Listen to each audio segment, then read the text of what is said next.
C'est vers 15 heures que l'avion du président de la République démocratique du Congo a décollé de l'aéroport international Melchior Ndadaye après sa visite de 3 jours au Burundi.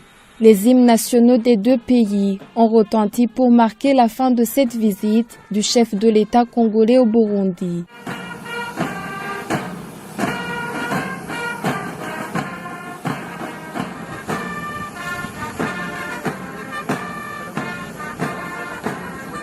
Cet instant solennel a été suivi par quelques honneurs militaires à un passage des troupes en revue par les deux présidents.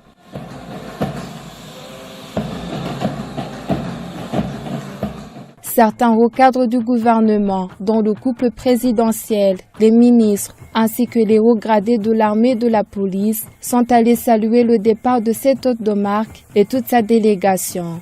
Le Burundi est prêt à contribuer dans le processus de désarmement, de démobilisation et de réinsertion d'IDDR, a indiqué le chef de l'État burundais, Evariste Ndayishimiye. Le Congo et le Burundi sont des frères et nous vivons en paix.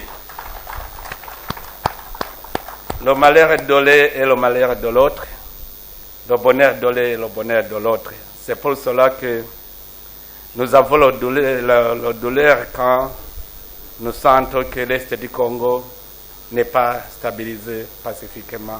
Mais nous encourageons notre frère Félix, d'abord l'encourager pour le processus qu'il a déjà entamé, le processus de paix, le processus d'ouverture dans la région avec les pays voisins et aussi surtout les négociations que vous avez entamées.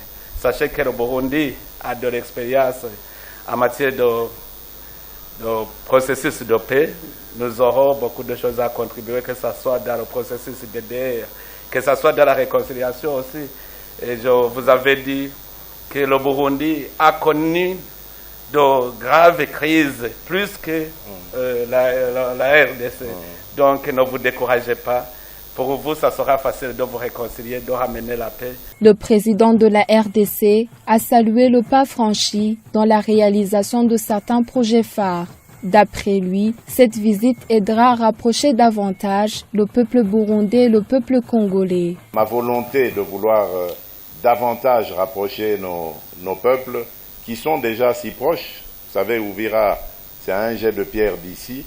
Mais je voudrais vraiment voir ces relations se développer davantage au-delà d'Uvira, jusqu'au Kinshasa, qu'on sache qu'est-ce qui se fait au Burundi en ce moment, ce pays qui avait été injustement placé sous sanction, mais qui malgré ce défi, malgré ces difficultés-là, a su relever ce challenge et je n'ai pas peur de dire qu'il faudra compter avec le Burundi dans les années à venir parce que ce qui s'y fait ici mérite d'être regardé, d'être vu et d'être encouragé.